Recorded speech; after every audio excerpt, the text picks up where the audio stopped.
অনিতা, রাজু, জিনিস ভেতরে নিয়ে এসো।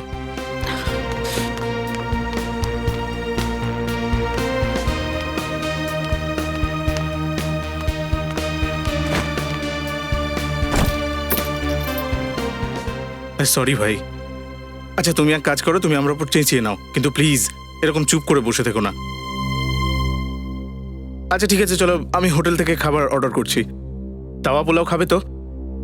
অনিতা তুমি সকাল থেকে কিছু খাওনি, আমার একটা খাবার উপরে দেখিও না। আর কোনো রাস্তা আছে আমার কাছে? সবসময় এই একই জিনিস করো, প্রথমে ভুল করো তারপর সরি বলে নাটক।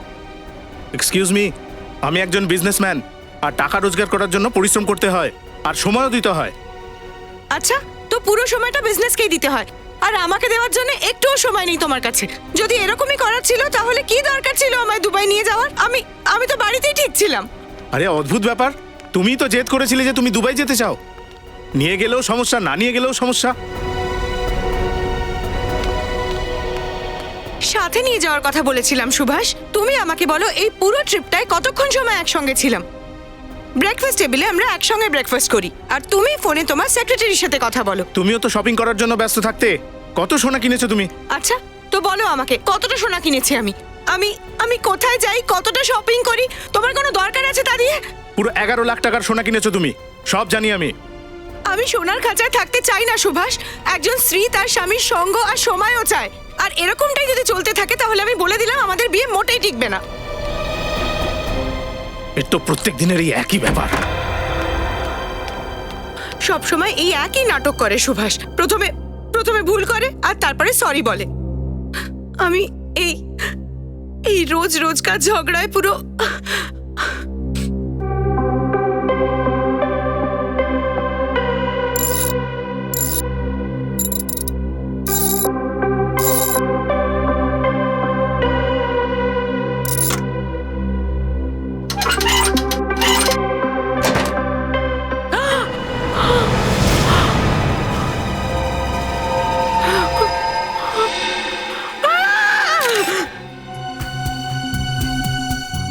আপনারা দুজনে কখন জানতে পারলেন যে ডলি দেবীর মৃত্যু হয়েছে? স্যার ঘন্টাখানেক আগে আমরা দুবাই থেকে ল্যান্ড করে সোজা মুম্বাই বাড়িতে এসেছি। অনিতা গয়না রাখার জন্য যেই সিন্দুক খুলেছে তখনই না ওর মধ্যে গয়না ছিল, না আমার ইম্পর্টেন্ট ফাইলগুলো, ওতে তো শুধু ডলি দেবীর লাশ ছিল। আচ্ছা, কতদিনের জন্য আপনারা দুবাইতে ছিলেন? 1 সপ্তাহের জন্য স্যার। 1 সপ্তাহের জন্য আপনারা দুবাইতে ছিলেন। আপনাদের সেক্রেটারি এখানে বাড়িতে কি করছিল? আপনাদের দুজনের অনুপস্থিতিতে আপনার সেক্রেটারি দরজা খুলে বাড়ির মধ্যে ঢুকলো, হ্যাঁ, আপনাদের বেডরুমেও ঢুকলো, আপনাদের সিন্দুকটা খুললো, আর নিজে সিন্দুকের মধ্যে আটকে রাখলো। ওকে সুইসাইড করতে চাইছিল? স্যার আমরা সত্যিই জানি না এখানে কি হয়েছে। লাস্ট 1 উইক ধরে তো সুভাষ আমার সঙ্গে ছিল, আর এর মধ্যে তো ডলির সাথে ফোনে কথাও হয়েছে অনেকবার। আপনি চাইলে ওর ফোন রেকর্ডস চেক করতে পারেন। না ফোন কেন? স্যার আমাদের পাসপোর্টটা দেখে নিন না স্যার, আমরা মিথ্যে বলছি না স্যার। আচ্ছা, শেষবার কখন কথা হয়েছিল আপনার ডলির সাথে? কাল রাত প্রায় 9টার সময় ফোন করেছিল। বিরার হাউজিং কমপ্লেক্সে ইলেকট্রিক মিটার লাগানোর জন্য ওর কিছু কাগজপত্রের দরকার ছিল। আমি বললাম ওই ডকুমেন্টসগুলো সিন্ধুকে আছে, আমি মুম্বাই ফিরে এসে ওকে দেব। তার মানে দাঁড়াচ্ছে আপনাদের বাড়ির চাবি ডলির কাছে ছিল না? না স্যার, কখনোই না। তাহলে আপনাদের বাড়ির ডুপ্লিকেট চাবি ডলির কাছে এলো কি করে? স্যার হতে পারে ডলি নিজের সাথীর সাথে চুরি করার জন্য বাড়িতে ঢুকেছিল, আর ওর সাথী ওকে ঠকিয়েছে, সমস্ত জিনিস নিয়ে নিজে পালিয়ে গেছে। স্যার প্লিজ যে কোনো ভাবে আপনি আমার গয়নাগুলো খুঁজে দিন। ওগুলোর মধ্যে আমাদের পারিবারিক হীরের হারটাও আছে, আর ওটা ভীষণ দামি। ওটাতে বেগুনি রঙের হিরে লাগানো আছে। Please sir. বংশানুক্রমিক হার? হ্যাঁ, ওদের ফ্যামিলিতে এই ট্রেডিশনটা বহুদিন ধরে চলে আসছে যে হারটা নতুন বউকে দেওয়া হয়।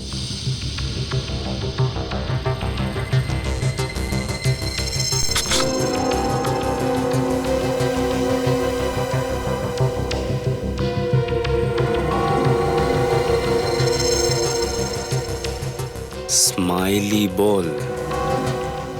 মন্টি? মন্টি মানে ওই কুখ্যাত জুয়েল থিফ? হ্যাঁ নিখিল, ওই গয়নার চোর যার পেছনে দেশের সব পুলিশরা লেগে রয়েছে, কিন্তু প্রতিবারই চোখে ধুলো দিয়ে পালায়। আর সব থেকে বড় ব্যাপার এটা যে আজ পর্যন্ত কেউ ওকে দেখেনি। স্যার। হ্যাঁ রজত? এই স্মাইলি বলটা পাওয়া গেছে সিন্দুক থেকে। স্মাইলি মানে সবকিছু মন্টি করছে নাকি? হতে পারে স্যার। দয়া, হ্যাঁ ডক্টর, এক মিনিট। দাই ডলির চোখের মধ্যে যে এই লাল রঙের দাগটা দেখা যাচ্ছে না, এইটা অক্সিজেন কম হওয়ার কারণে হয়েছে।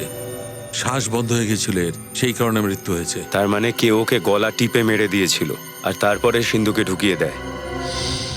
না রজত, যে সময় ডলিকে এর মধ্যে বন্ধ করা হয়েছিল তখন বেঁচে ছিল, দম বন্ধ হওয়ার কারণে মারা গেছে। জীবন্ত মানুষকে আটকে দেওয়া হয়েছিল। আর এর 3টে কারণ আছে। একটা তো এর দরজার ভেতর দিকটা একটুখানি তুবড়ে আছে, এমন মনে হচ্ছে যে কেউ ঘুষি মেরে এই দরজাটা খোলার চেষ্টা করেছিল। দ্বিতীয়টা, এই দরজার পেছন দিকটায় আঁচড়ানোর চিহ্ন আছে, কেউ ছটফট করবার সময় এই আঁচড়গুলো পড়েছে। আর তৃতীয়টা, এই দরজার রংটা দেখছো, এইরকমই রং, এই দেখো, এই ডলির নখের ওপর লেগে আছে। বেচারা কত চেষ্টা করেছিল সিন্ধুক থেকে বেরোতে, কিন্তু যখন সফল হয়নি তখন দম বন্ধ হয়ে মারা হ্যাঁ যায়। রজত, সিন্ধুকের সমস্ত মালপত্র বাইরে বের করে নিয়েছিল আর ডলিকে সেই খালি সিন্ধুকের মধ্যে ভরে দিয়েছিল। আর এই সবই করেছে এই স্মাইলি বল রেখে যাওয়া মন্টি নিজে। আমার মেয়ে,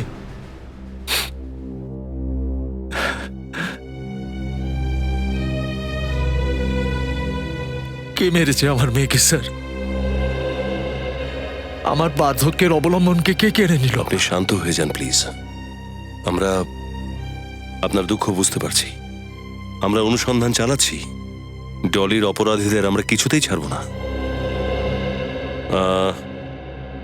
এটা সঠিক সময় নয় আপনাকে কিছু জিজ্ঞাসা করার, কিন্তু এই বাড়িতে কি আপনারা বহু বছর ধরে আছেন? না স্যার, আমরা একটা ছোট্ট বাড়িতে থাকতাম। 1 বছর আগে ডলি পরিশ্রমের টাকা দিয়ে এই বাড়িটা কেনে, খুব ভালোবেসে সাজিয়েছিল। কিন্তু কি লাভ বলুন, ডলি তো আর নেই। ডলি এই বাড়িটা কিনেছিল? ক্ষমা করবেন, ডলির মাইনে তো 25,000 টাকা ছিল।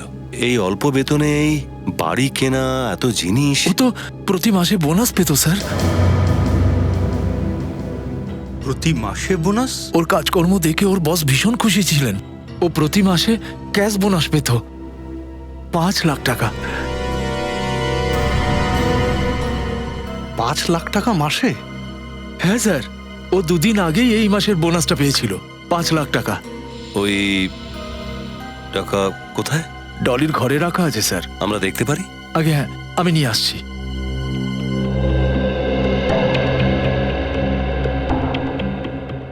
স্যার, এই ডলি যতই পরিশ্রম করুক না কেন, কিন্তু 5 লাখ টাকা কেউ কাউকে কেন দেবে প্রতি মাসে?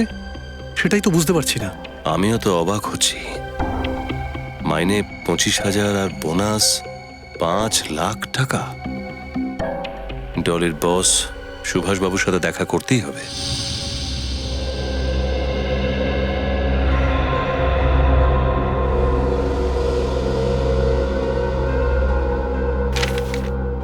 বাপরে, একটা চোর আজ পর্যন্ত এতগুলো চুরি করার পরেও আজ পর্যন্ত আইনের হাতে ধরাই পড়ল না। এই মন্টির কেস রেকর্ড দেখে মনে হচ্ছে ও জন্মানোর পর থেকেই যেন চুরি করা শুরু করেছে। বাপ রে বাপ, এতগুলো ফাইল সব মন্টির? মনে হচ্ছে ওর পুরো ফ্যামিলির ইতিহাস তোমরা খুঁজে বের করেছো। হ্যাঁ স্যার, আর ইতিহাসটাও দারুণ রোমাঞ্চকর। 100টার উপরে কেস করা হয়েছে ওর নামে। স্যার, স্মাইলি বল ছাড়া ওর বিরুদ্ধে না কোনো প্রমাণ পাওয়া গেছে, নাই বা কোনো সাক্ষী। এতগুলো কেস হওয়া সত্ত্বেও একটাও ফাইলে ওর একটাও ছবি নেই স্যার। সেটাই তো আশ্চর্যের কথা, যে এই 100টারও বেশি চুরি করার পরেও ওকে কেউ দেখেনি, এমনকি ও দেখতে কেমন তাও জানে না। সেটা কিভাবে সম্ভব? নিশ্চয়ই ফাইলগুলো থেকে কিছু জেনেছো বা পেয়েছো। ওর সঙ্গী সাথী কারা, ও কোন শহরে থাকে বা কোন শহরে এই সমস্ত কাজ করে? না স্যার, কিচ্ছু না স্যার, ও নিজেই অপারেট করে। ওর কোনো সঙ্গীও নেই, ওর কোনো গ্যাংও নেই। আর চুরি করা গয়নাগুলো ও কাকে আর কোথায় বেচে এটাও কেউ জানে না। খুব ধূর্ত স্যার। ধূর্ত? আসলে এখনো পর্যন্ত ওর আমাদের সঙ্গে দেখা হয়নি তো। এবার ও জানতে পারবে। সচিন, সব অপরাধীরই কোনো না কোনো দুর্বলতা থাকে, শুধু ওর দুর্বলতাটা খুঁজে বের করো। তাহলে অপরাধীটাকেও পেয়ে যাব।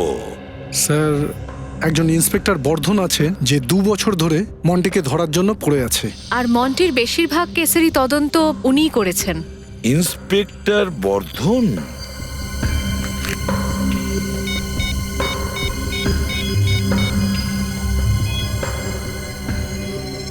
ইন্সপেক্টর বর্ধন, এসিপি প্রদ্যুমান বলছি। এবার তো এই টেন্ডারটা আমিই পাবো। এর থেকে সস্তা আর কোনো কোম্পানি দিতেই পারবে না। আপনারা? ডলি মার্ডার কেসের ব্যাপারে আপনার কাছে কিছু জিজ্ঞাসা করার ছিল। আগে আমার যতটুকু জানা আমি তো আগেই বলেছি আপনাদের। কিন্তু আপনি আমাদেরকে এটা কেন বলেননি যে প্রত্যেক মাসে বোনাস বাবদ আপনি ডলিকে 5 লাখ টাকা দিতেন? এই দয়া কিসের কারণে? 5 লাখ টাকা প্রতি মাসে? আগে হ্যাঁ, আর এই টাকা আমরা ডলির বাড়ির থেকে পেয়েছি। ও একজন কনস্ট্রাকশন কোম্পানির সেক্রেটারি হওয়া সত্ত্বেও ওর বাড়িটা বেশ এলাহি আর জীবনটাও বেশ রাজকীয়ভাবে কাটাতো। মিস্টার সুভাষ, সত্যি কথা বলবেন, ডলি কি আপনাকে কোনো বিষয় নিয়ে ব্ল্যাকমেল করছিল? আপনাদের দুজনের কি অ্যাফেয়ার চলছিল, নাকি ওর মুখ বন্ধ করার জন্য আপনি ওকে খুন করলেন? না না না, ভুল হচ্ছে কোথাও। আমার ডলির সঙ্গে কোনো ব্যাপার ছিল না। আর ওই 5 লাখ টাকার ব্যাপারটা তো জানিই না। স্যার, আমি আপনাকে আগেই বলেছি যে এ ব্যাপারে আমি কিচ্ছু জানি না। এরকম সহজ সরল কথা এর আগেও বহু অপরাধীর মুখে আমরা শুনেছি। ফ্রেডি, একটা কথা বলো, মিস্টার সুভাষ ছুটি কাটাতে বাইরে গিয়েছিলেন, আর যখন উনি ফেরত এলেন তখন ওনার সিন্দুকের ভেতর থেকে ডলির লাশ পাওয়া গেল, আর ডলির বাড়ি থেকে আমরা 5 লাখ টাকা পেলাম। তো কি মনে হচ্ছে তোমার? ফ্রেডির অভিজ্ঞতা তো এটাই বলছে যে ইনি আমাদের কাছে কিছু লুকোচ্ছেন।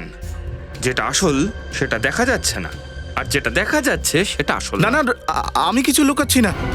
আমি যখন কোনো ভুল করিনি তাহলে ভয় পাবো কেন? আপনারা চাইলে আমার কোম্পানি আর আমার ব্যাংক ডিটেলস চেক করতে পারেন। আমি ডলিকে শুধু স্যালারি দিতাম প্রতি মাসে, আর কিচ্ছু না। ঠিক আছে মিস্টার সুভাষ, আপনাকে আবার বিরক্ত করবো আমরা। Thank you.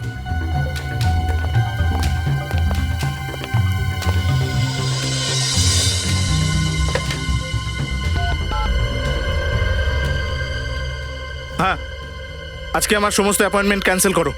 আজকে আমার একটা খুব জরুরি কাজ আছে। আরে ও দিদি বৌদি মনিরা, তাজা সবজি নিয়ে যাও, সবজি নিয়ে যাও, বেগুন নিয়ে যাও, তাজা আলু কপি নিয়ে যাও।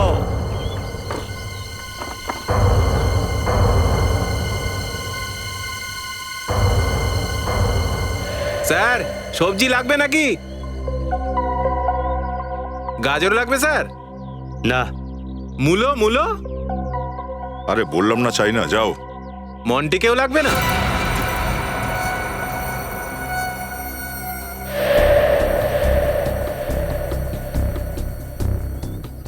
ইন্সপেক্টর বর্ধন। আরে স্যার, আপনি তো জানেন যে আমাদের ব্যবসায় নাম নিতে নেই। ভাই বলে ডাকুন, ভাই। আচ্ছা বেশ ভাই, আপনার এই টমেটো দিয়ে আমি কি করব? মন্টিকে কোথায় পাবো? আরে 2 বছর ধরে তো মন্টিকে আমি নিজেই খুঁজছি। 2 বছর হয়ে গেছে, তাও আপনি খুঁজে পাননি? আরে মন্টির মতো চোরকে ধরা টমেটো বেচার মতো কোনো কাজ নয়। গত 2 বছর ধরে ছদ্মবেশ ধরেও কোনো লাভ হয়নি। স্যার, আমার খোঁচর একটা খবর দিয়েছে। সামনে ওই যে বাংলোটা দেখছেন, লন্ডন থেকে একটা ফ্যামিলি এসছে। লন্ডন থেকে অনেক গয়না নিয়ে এসছে সঙ্গে করে, অনেক গয়না। যেখানে দামি গয়না আছে সেখানে তো মন্টি পায়ের ধুলো দিতে নিশ্চয়ই আসবে। ঠিক ঠিক বলেছেন স্যার। এসিপি স্যার বলছিলেন যে মন্টিকে ধরার ব্যাপারে তুমি আমাদের সাহায্য করতে পারো। অনেক খোঁজ খবর রাখো তুমি ওর ব্যাপারে, অনেক ফাইলও রেডি করেছো। হ্যাঁ স্যার, আপনি বললে এই সবজি আর ফাইল সব নিয়ে অফিসে চলে যাচ্ছি। হ্যাঁ, তবে তার আগে এখানে কাউকে পাহারায় রেখে তারপরে যাব। ঠিক আছে, তাড়াতাড়ি এসে বিউরোতে দেখা করো। হ্যাঁ স্যার, চললাম। হ্যাঁ।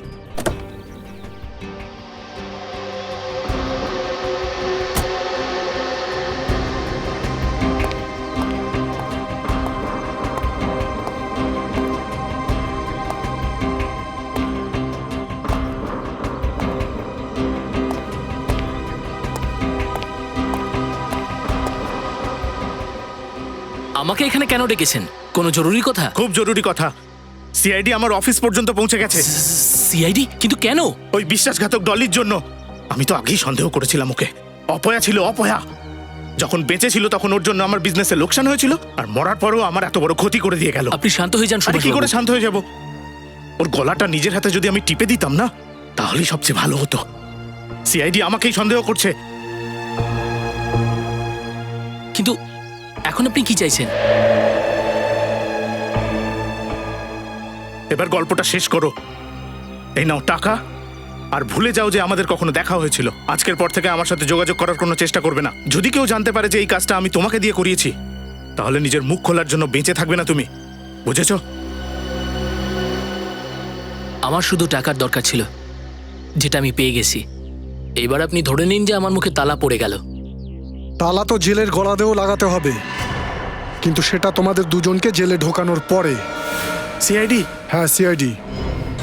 সুভাষবাবু, আপনি টাকা দিয়ে ওর মুখটা তো বন্ধ করে দিলেন, কিন্তু আফসোস, তবু আমাদের ওকে মুখ খোলাতে হবে। এবার আপনি কি নিজে মুখ খুলবেন, নাকি আমাদেরই ওর মুখের তালাটা ভাঙতে হবে?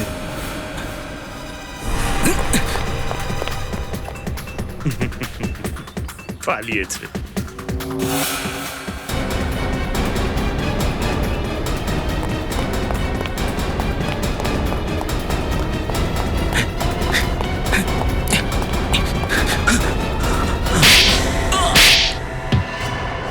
না স্যার। কিসের জন্য সুভাষ তোমাকে টাকা দিচ্ছিল? স্যার, আমার নাম বিদ্যুৎ, আর আমি থার্ড আই ডিটেকটিভ এজেন্সির মালিক। থার্ড আই ডিটেকটিভ এজেন্সির মালিক? Yes sir. তো আমাদের দেখে পালালে কেন? স্যার, আমি ভয় পেয়ে গিয়েছিলাম, কারণ আমি জানি যে সিআইডির লোকেরা কিভাবে জিজ্ঞাসাবাদ করে থাকে। কিন্তু তোমার ডলির সাথে কি সম্পর্ক? স্যার, ওকে আমি হায়ার করেছিলাম। আমার সন্দেহ ছিল যে আমার অফিসের কোনো স্টাফ আমার টেন্ডারের কনফিডেন্সিয়াল ফাইল আমার কোনো শত্রুকে বিক্রি করছে। সেজন্য বেশ কিছু মাস ধরে আমার অনেক টেন্ডার হাত থেকে বেরিয়ে গেছে। প্রতিবার অল্প কিছু টাকার তফাৎ হতো। আমাদের আগে বলবেন তো যে আপনি ডিটেকটিভ। খোঁজ করে কি জানতে পারলেন? ডলির উপর ওনার সন্দেহ ছিল, তাই আমি ওর উপর নজরদারি চালাচ্ছিলাম, কিন্তু আমি ওর আচরণে সেরকম কিছু পাইনি। তো এই 5 লাখ টাকা যেটা ডলির কাছে প্রত্যেক মাসে আসতো, সেটা কি? সেটাই তো স্যার। স্যার, যখন আপনি অফিসে 5 লাখ টাকার কথা বললেন, আমি একেবারে নিশ্চিত হয়ে গেলাম যে ডলি আমার শত্রুদের আমার ফাইল বিক্রি করছিল। তারপরে আমি ওকে এখানে ডাকলাম, ওকে টাকা দিলাম আর বললাম যে ও যেন সব ভুলে যায়। আপনারা যদি ওর কাছে পৌঁছে যেতেন তো আপনারা জানতে পেরে যেতেন যে ও ডলির ওপর আমার কথাতেই নজর রাখছিল, আর কোনো না কোনোভাবে আপনাদের মনে হতো যে ডলিকে আমিই মেরেছি। এটা তো পরিষ্কার বোঝা গেল যে ডলিকে প্রত্যেক মাসে ওই 5 লাখ টাকা এই সুভাষের কোনো কম্পিটিটর দিচ্ছিল। কিন্তু মন্টি ডলিকে কেন মারলো এটা বুঝতে পারছি না। এই ডলি আর মন্টির মধ্যে কোনো সম্পর্ক ছিল, নাকি মন্টি ডলিকে মারার জন্য কন্ট্রাক্ট নেয়নি? তো স্যার, এবারে এই মন্টিকে খুঁজবো কি করে?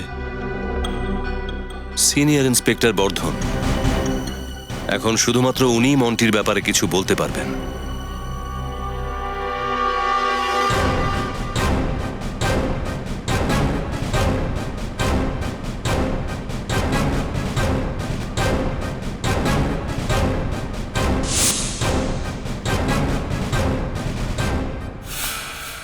Sir, inspector Bardhan reporting. Bardhan, good. এই inspector Sachin, hello. Shreya, hi. Pankaj. Hi. Sir, বাকি অফিসারেরা, দয়া স্যার, অভিজিৎ স্যার আর ফ্রেডিকে দেখতে পাচ্ছি না। বাইরে গেছে আরেকটা অন্য কেসের তদন্ত করতে। যাক, ভালো লাগলো, তুমি ওদেরকে চেনো। স্যার, আপনাদেরকে কে চেনে না বলুন? যখন আমি পুলিশের ট্রেনিংয়ে ছিলাম তখন সিআইডি টিমের উদাহরণ দেওয়া হতো আমাদের। বর্ধন, এবার কিন্তু শুধু মন্টি চুরি করেনি, খুনও করেছে। ক্ষমা করবেন স্যার, তবে আমার মনে হয় না মন্টি কাউকে খুন করতে পারে। কেন? স্যার, গত 2 বছর ধরে আমি মন্টির কেসগুলো নিয়ে তদন্ত করছি। 100রও বেশি চুরি করেছে ও, কিন্তু একটাও খুন করেনি। এবারে করেছে। ও ডলির বসের বাড়িতে চুরি করেছে, ডলির সাহায্য নিয়ে, আর কাজ শেষ হওয়ার পরে ডলিকেই মেরে দিয়েছে। স্যার, মন্টি কিন্তু একাই চুরি করে, কারোর সাহায্য ছাড়াই। চুরি করাটা ওর পেশা নয়, প্যাশন, একটা প্যাশন। ও যখনই চুরি করে পুরোটা প্ল্যান করে নিয়ে করে, আর তখনই করে যখন বাড়িতে কেউ থাকে না। তার মানে যেখানে ও চুরি করে সেখানকার এলাকাটা আগে দেখে নেয়, ওখানকার আশেপাশে যারা থাকে তাদের কাছে জিজ্ঞাসাবাদও করে, আর তখন হয়তো ওকে কেউ দেখেও থাকতে পারে। স্যার, আপনি দেখার কথা বলছেন? এখনো পর্যন্ত ওর আসল নামটাই কেউ জানে না। এই মন্টি নামটা তো আমরা ওর অপরাধের ফাইল খোলার জন্য রেখেছি। হ্যাঁ, তবে যেখানেই ও চুরি করে একটা স্মাইলি বল সেখানে রেখে যায়। তোমার কথা শুনে তো মনে হচ্ছে তুমি ওর বড় ফ্যান হয়ে গেছো। না স্যার। বাদ দাও, ওর নিশ্চয়ই তো কোনো উইক পয়েন্ট আছে, মানে দুর্বলতা। স্যার, একটা দুর্বলতা আছে। কি বলো? দামি আর দুষ্প্রাপ্য হিরে। আচ্ছা,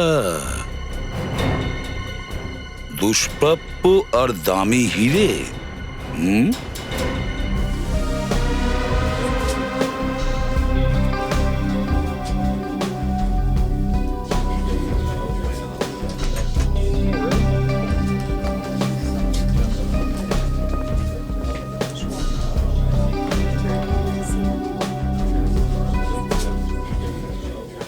স্যার,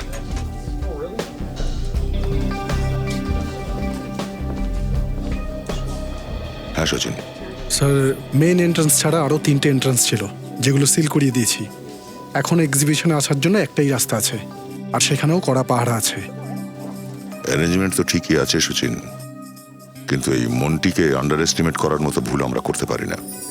ছদ্মবেশ ধরতে ওস্তাদ এই লোকটা।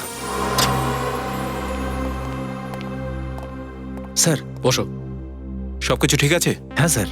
সব ক্যামেরাগুলো ঠিক আছে তো? কোনো সমস্যা নেই তো? না স্যার। মেন গেটের ফুটেজ দেখাও।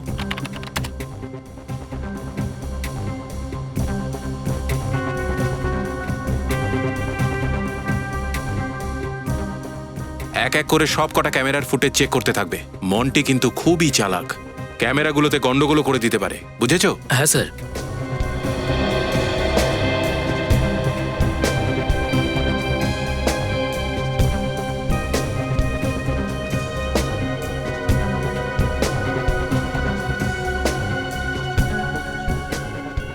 স্যার, সিসিটিভি কন্ট্রোল রুমের চেকিং আমরা করে নিয়েছি। ঠিক আছে, তুমি আর নিখিল সামনের মেন এন্ট্রান্সে নজর রাখো। ওকে। আমি এখানে নেকলেসের কাছেই আছি। ওকে। এই, কেউ নিজের জায়গা থেকে নড়বে না। যে যেখানে আছো সেখানেই দাঁড়িয়ে থাকো। হঠাৎ লাইট চলে গেল কেন? এটা কি করে হতে পারে স্যার? কারেন্টের তো 3টে ব্যাকআপ ছিল আমাদের। কেউ নড়বে না এখান থেকে।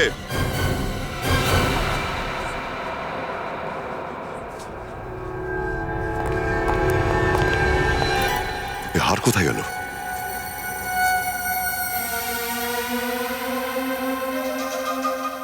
সচিন, মেন গেট বন্ধ করো। এখান থেকে যেন কেউ না বাইরে যায়। আপনারা সবাই এদিকে চলে আসুন প্লিজ, একটু কোঅপারেট করুন। এদিকে আসুন, quick। এদিকে আসুন। শ্রেয়া, নিখিল, সবাইকে সার্চ করো। এই মন্টি এই রুমের মধ্যেই কোথাও আছে। স্যার, পাওয়ার ফেলিওরের কারণে সিসিটিভি রেকর্ডিংও হয়নি হয়তো। কোনো ব্যাপার নয়। এই এক্সিবিশন থেকে বাইরে বেরোনোর সব রাস্তা আমরা বন্ধ করে দিয়েছি। এদের মধ্যেই কেউ একজন মন্টি।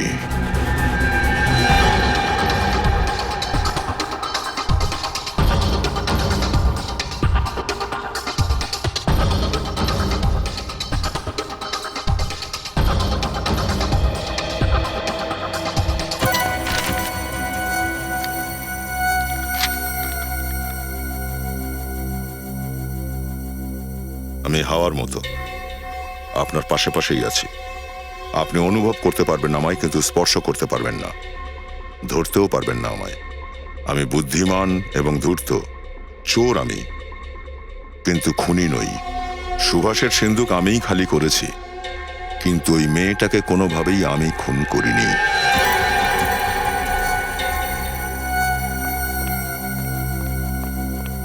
স্যার, হলে যতজন লোক আছে সবার তল্লাশি করেছি, নেকলেস কারোর কাছে পাইনি।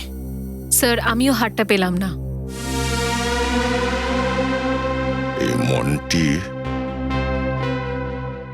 30 সেকেন্ডের মধ্যে হারটা চুরি করা, এই চিঠিটা রাখা, আর এই রুম থেকে বেরিয়ে যাওয়া কি করে সম্ভব একজন মানুষের পক্ষে? এবার কি করবো স্যার? মন্টির পথেই ভাবো। নেকলেস চুরি যখন করেছে কোথাও না কোথাও বেচবে তো নিশ্চয়ই। শহরে এমন যত জহুরি আছে যারা চুরির জিনিস কেনাকাটা করে, সব জায়গায় রেড করো। একবার যদি এই মন্টিকে হাতে পাই আমি, তাহলে 30 সেকেন্ড নয়, সারা জীবন ওকে অন্ধকারের মধ্যে রেখে দেব।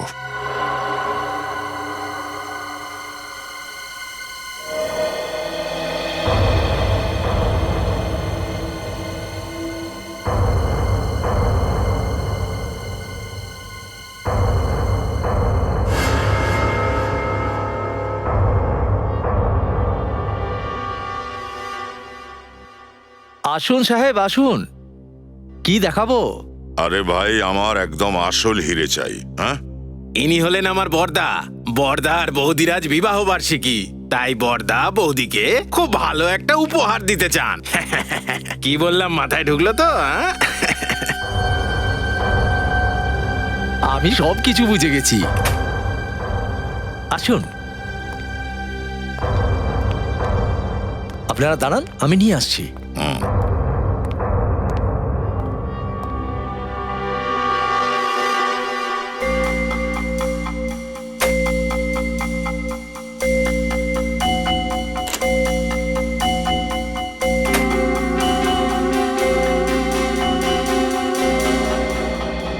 আরে কি মজা করছেন আপনি? হ্যাঁ, আপনার এই বাসি খাবার আমার খাওয়ার দরকার নেই। সাহেব, কৌটো দেখে ভুলবেন না, এটা ভেতরের ব্যাপার, পুলিশের চোখ থেকে বাঁচিয়ে রাখতে হয়। হ্যাঁ?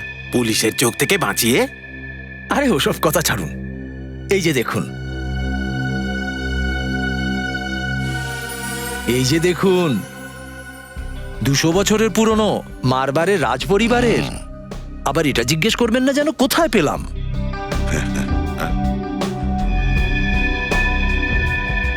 কড়া সিকিউরিটির ব্যবস্থা ছিল, তারপরেও চোখের সামনে দিয়ে ও হাতটাকে নিয়ে গেল কি করে? স্যার, আমরা তো আসা যাওয়ার সমস্ত রাস্তা বন্ধ করে দিয়েছিলাম, এমনকি প্রত্যেকটা গেস্টকে ভালো করে চেক করা হয়েছিল, কিন্তু কিছুই পাইনি স্যার। তাহলে ওই হাতটা গেল কি করে? কোথায় গেল হাতটা? ওটা কি এমনি এমনি চলে গেছে? সব চেকিং নাকি করেছে? কোনো না কোনো চালাকি নিশ্চয়ই করেছে ওই মন্টি, কোনো না কোনো চালাকি করেছে। সব ফাইল বের করো, আবার বের করো, কিছু না কিছু নিশ্চয়ই মিস হয়েছে, কিছু না কিছু নজর এড়িয়ে গেছে।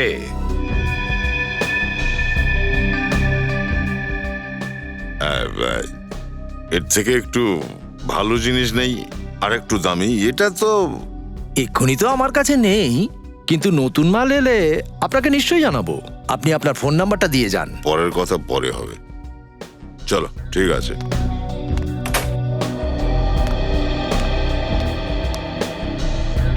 ওই গয়নাগুলোর মধ্যে আমাদের পারিবারিক হীরের হার আছে, যার মধ্যে বেগুনি রঙের হিরে আছে। এই হারটাও মন্টি চুরি করেছিল। না স্যার, হতেই পারে না, আমি তো এটা আগে কখনোই দেখিনি। বর্ধন, এই হারটা সুভাষের সিন্ধুক থেকে চুরি হয়েছিল, আর যেহেতু ডলির লাশটা সিন্ধুকের মধ্যে পাওয়া গিয়েছিল, তাই কেসটা সোজা সিআইডির কাছে এসেছিল, তোমার ডিপার্টমেন্টে চাইনি। মন্টি বেঁচেছে এই হারটা। চলো, চলে এলাম। কি হলো, মত পাল্টে গেল নাকি? হাতটা দিয়ে দেবো? হ্যাঁ, দিয়ে দাও। এবার এইটা বলো যে মন্টি কোথায়? মন্টি? কে মন্টি? আপনারা কারা? ওয়াচম্যান? ইন্সপেক্টর দয়া, সিআইডি অফিসার। সিআইডি? এবার ডাক্তার ওয়াচম্যানকে। সিনিয়র ইন্সপেক্টর বর্ধন, ক্রাইম ইউনিট। যা বলবে ভেবে চিনতে বলবে, না হলে কিন্তু তোমার একটা ভুল সারা জীবনের জন্য আফসোস হয়ে দাঁড়াবে। আমাকে ক্ষমা করে দিন স্যার, আমি ভয় পেয়ে গেছিলাম। ওই হার মন্টি আমাকে বিক্রি করেছিল। মন্টির নাম্বার আছে তোর কাছে? না স্যার, ওর ব্যাপারে আমি কিচ্ছু জানি না। ঠিক আছে, আমরা আমাদের এক অফিসারকে তোমার দোকানে রেখে যাচ্ছি। যদি আবার মন্টি এখানে আসে না, তাহলে আমাদের সঙ্গেই যাবে।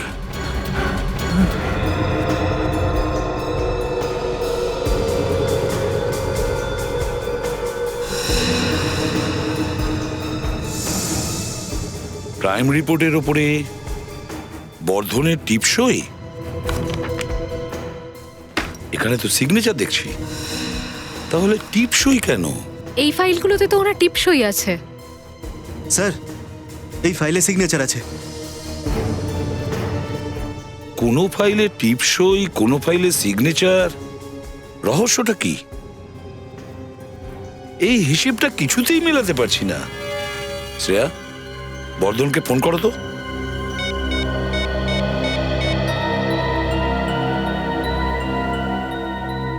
স্যার, ওনার ফোন তো বন্ধ বলছে। তাহলে হেডকোয়ার্টার্সে ফোন করো আর ওদের জিজ্ঞাসা করো বর্ধনের টিপসই, বর্ধনের সিগনেচার, আসলে ব্যাপারটা কি?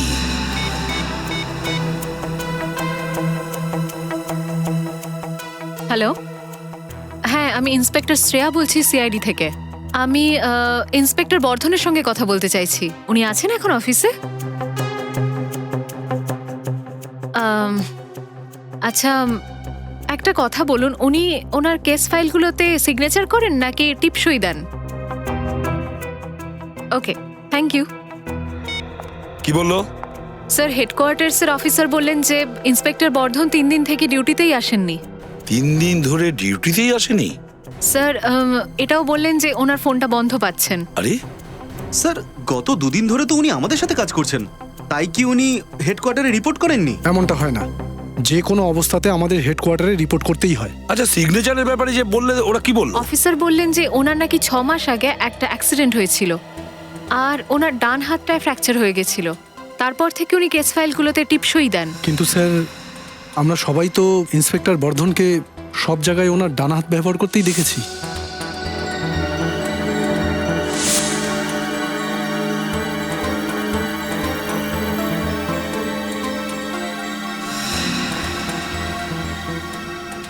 ছ মাস আগে ডান হাতটা ফ্র্যাকচার হয়েছে, আর তা সত্ত্বেও ও ডান হাতটাই ব্যবহার করে যাচ্ছে।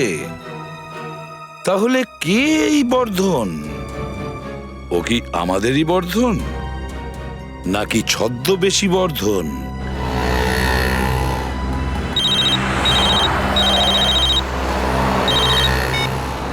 হ্যাঁ স্যার। কি ইন্সপেক্টর বর্ধন? স্যার, একটু আগেই তো আমার সঙ্গে ছিল, বেরিয়ে গেছে। ও নো! ওঠ ওঠ! কি করছেন? আমার সময় একদম নষ্ট করবি না। একটা প্রশ্ন করব আর একদম এক কথায় তার জবাব চাই, আর সেটাও সত্যিটা। ওই যে লোকটা আমার সঙ্গে এসেছিল এখানে, কে ছিল ও? হ্যাঁ বল। ওই মন্টি ছিল। বর্ধনী মন্টি ছিল? বলিস না কেন আমায় তখন? আমি মন্টিকে আপনার সাথে দেখে ভয় পেয়ে গেছিলাম। কি বলতাম, ও তো আপনার সামনে আমায় চুপ থাকার হুমকি দিয়েছিল। এ তো যা বলবে ভেবে চিনতে বলবে। মন্টি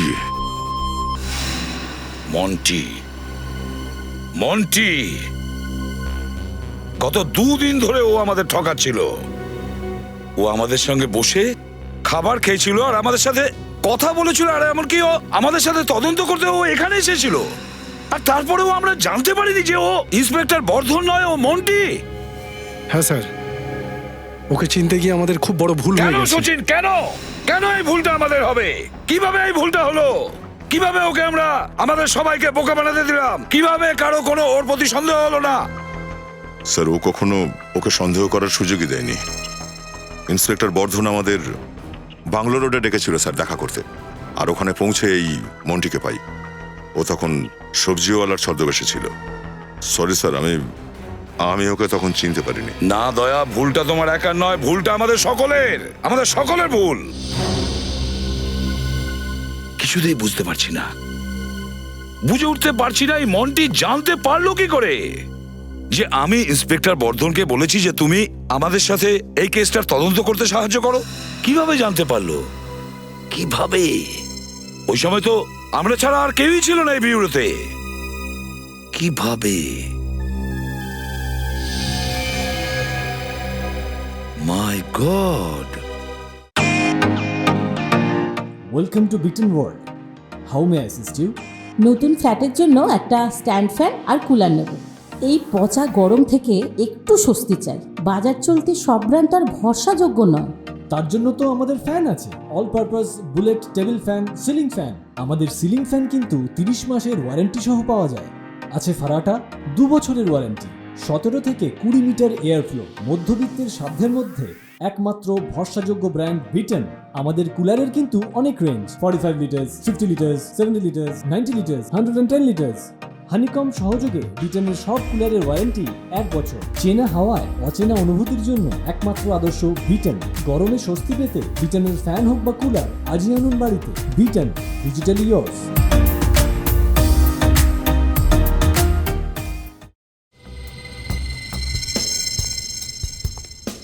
মাই গড!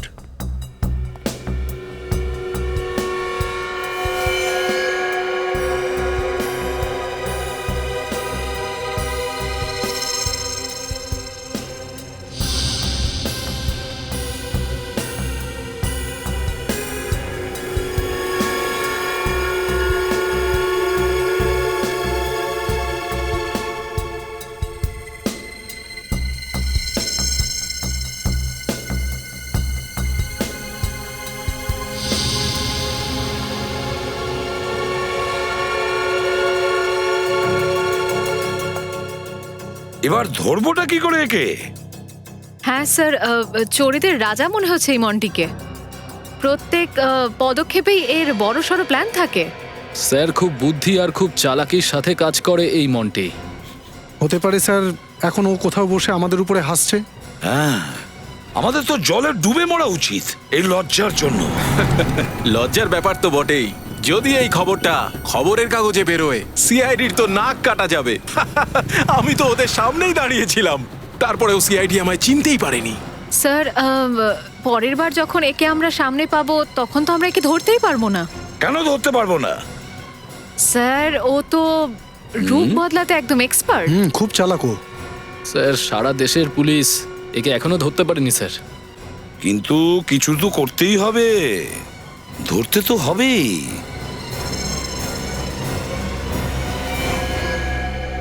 কিছু তো করতেই হবে।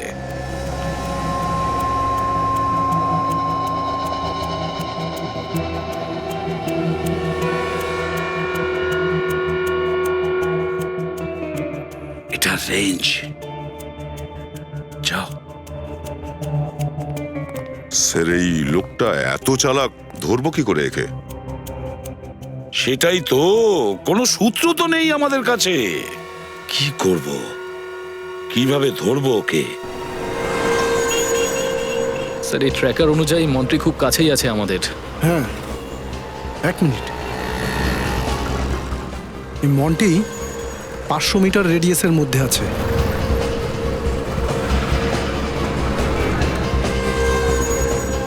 স্যার আমরা মন্টির খুব কাছে চলে এসেছি। হ্যাঁ, খুব হাসি পাচ্ছে না? এই নাম, তোর খুব শখ না নিজের নাম পেপারে ছাপানোর? এই সিপি স্যার বিউরোতে তোর জন্য অপেক্ষা করছেন, মিডিয়াকেও ওখানে ডাকছি। স্যার আমি ডলিকে খুন করিনি। আমি আপনাদেরকে বারবার বোঝানোর চেষ্টা করছি যে আমি ডলিকে মারিনি। সেই জন্য আমি ইন্সপেক্টর বর্ধন সেজে এসেছিলাম। আমার ডলির সঙ্গে কোনো সম্পর্ক ছিল না। আমি তো ডলিকে দেখিওনি। মিথ্যে! তুমি আর ডলি ওই রাতে বাংলোতে গিয়েছিলে। হ্যাঁ স্যার, আমি ওই বাংলোতে গেছিলাম, কিন্তু শুধু চুরি করতে। ডলি ওখানে কি করছিল আমি কিছু জানি না। স্যার আমি চোর, খুনি নই। আমি 100টা চুরি করেছি, কিন্তু আজ পর্যন্ত কাউকে খুন করিনি। আমি খুনি নই, আমি নির্দোষ স্যার, নির্দোষ। যদি তুমি ডলিকে খুন না করে থাকো তাহলে কে কাজটা করেছে? হ্যাঁ, কে? বলো, কি ঘটেছিল সেই রাতে ওই বাংলোতে? সেই রাতে আমি সুভাষের বাড়িতে ওর সিন্ধুকে রাখা গয়না চুরি করতে গিয়েছিলাম। আমি জানতাম যে সুভাষ ওর বউয়ের সঙ্গে দুবাই গেছে।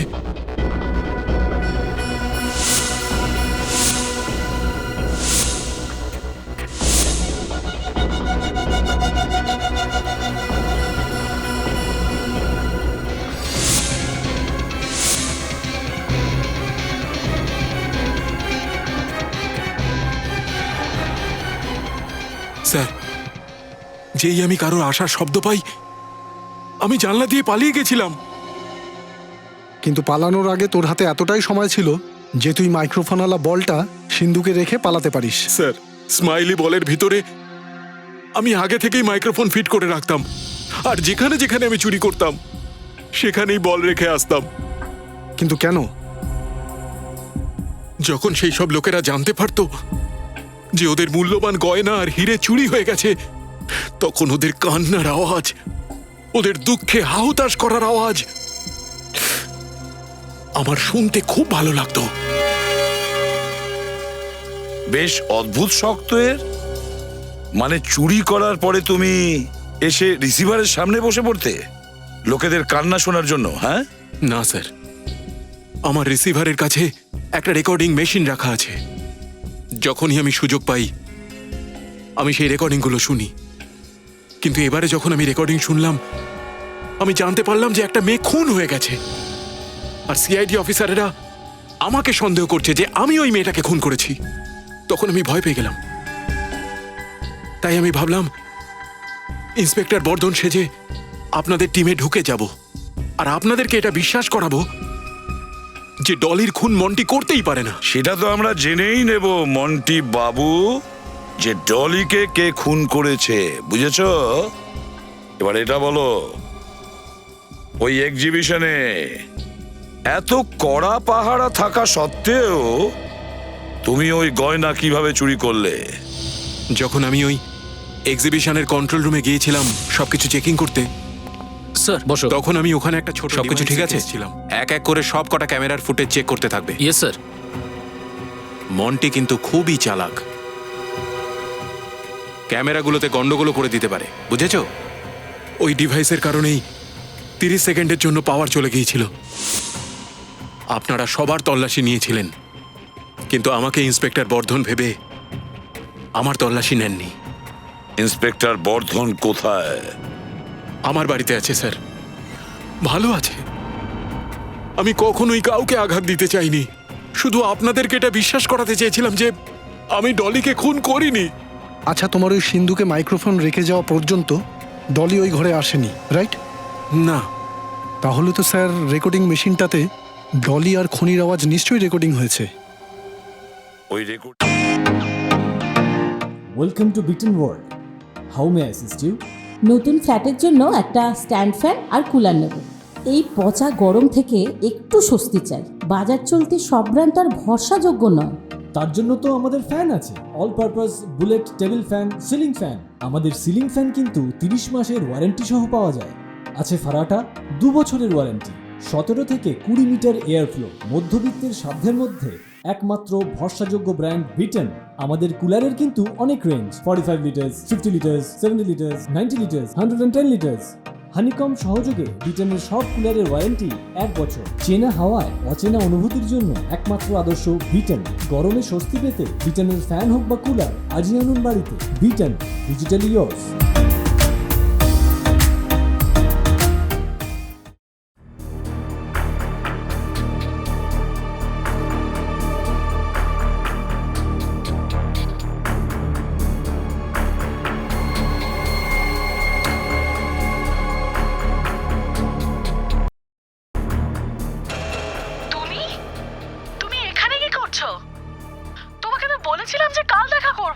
কালকের কথা কে জানে ডলি, হয়তো তুমি কালকে সকালটাই দেখতে পেলে না।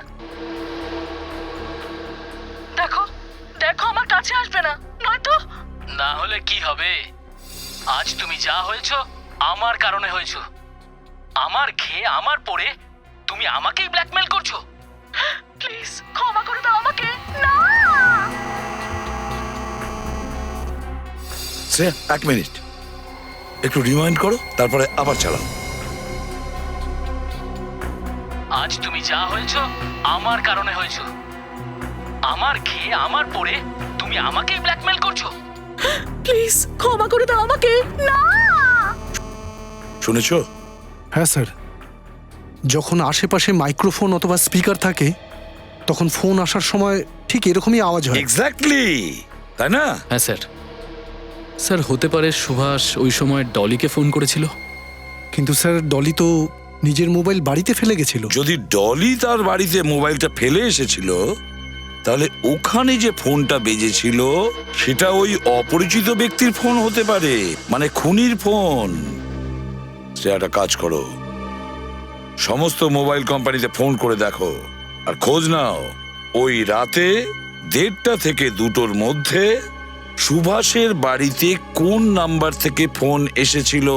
যদি সেটা জানা যায় তাহলে এটাও জানা যাবে যে ওই অপরিচিত ওই খুনিটার নাম্বার আর ওই লোকটা আসলে কে সেটাও।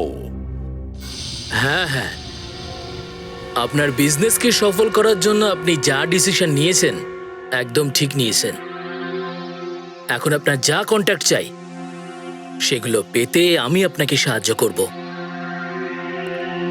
সিআইডির হাত থেকে বাঁচার জন্য তোমাকে কে সাহায্য করবে? সিআইডি? আপনারা এখানে? অপরাধী যেখানে সিআইডিও সেখানে। তোমার কি মনে হয়েছিল যে ডলিকে মার্ডার করার পর তুমি সিআইডির চোখের ধুলো দিয়ে এত সহজেই পার পেয়ে যাবে? হ্যাঁ, মার্ডার? ডলিকে? আমি ডলিকে কেন খুন করতে যাব? স্যার আমি নির্দোষ স্যার। আচ্ছা, আমরা তোমার ফোন রেকর্ড চেক করেছি বিদ্যুৎ। যেই দিন ডলির খুন হয়েছে তুমিও সেখানে হাজির ছিলে মিস্টার সুভাষের বাংলোতে। ডলির সাথে তোমার যা যা কথা হয়েছিল তার রেকর্ডিং আছে আমাদের সঙ্গে।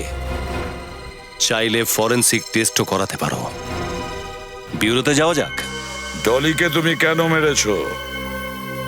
স্যার ডলি আমার হয়ে কাজ করতো। কিন্তু ও তো সুভাষের সেক্রেটারি ছিল, তাই না? স্যার আমি ওকে সুভাষের ওখানে সেক্রেটারি কাজ পাইয়ে দিয়েছিলাম। আসলে ও আমার খোঁচর ছিল। স্যার আমার ডিটেকটিভ এজেন্সিতে আমরা এজেন্টদের বড় বড় কোম্পানিতে কাজ পাইয়ে দিই, যাতে ওরা সেখানকার মালিকদের ভিতরে খবর আমাকে দিতে পারে। কিন্তু তুমি ওই খবরের সাহায্যে ওখানকার মালিকদের ব্ল্যাকমেল করে ওদের কাছ থেকে টাকা তুলতে, তাই না? কিন্তু সুভাষ তো তোমাকে ওই কোম্পানির ইনফরমারকে খুঁজে বার করার কাজ দিয়েছিল, তাই না? ডলি সেই ইনফরমার ছিল। আমি চাইনি যে সুভাষ এই সব ব্যাপারে জানতে পারুক, তার ফলে আমার প্ল্যানটা নষ্ট হয়ে যেত। সেই জন্য আমি ওকে বলেছিলাম যে ডলি সহজ সরল। যদি ডলি তোমার জন্যই কাজ করতো তাহলে ওকে খুন করে নিজের পায়ে কুড়াল কেন মারলে তুমি? স্যার ডলি একেবারে পাল্টে গিয়েছিল, লোভী হয়ে গিয়েছিল। ও আমাকে ব্ল্যাকমেল করতে শুরু করে, আমাকে হুমকি দিতে যদি ওকে বেশি টাকা না দিই তাহলে সিআইডির সামনে আমার মুখোশ খুলে দেবে। ওকে অনেক বোঝানোর চেষ্টা করেছি স্যার, কিন্তু ও তোমার কথা মানেনি বলে তুমি ওকে মেরে দিয়েছো। হ্যাঁ স্যার। ওকে সিন্ধুকে বন্ধ করে দিয়েছো, তাই বেচারি দম বন্ধ হয়ে মারা গেছে। তোমাদের মতো লোকেদের তো ফাঁসি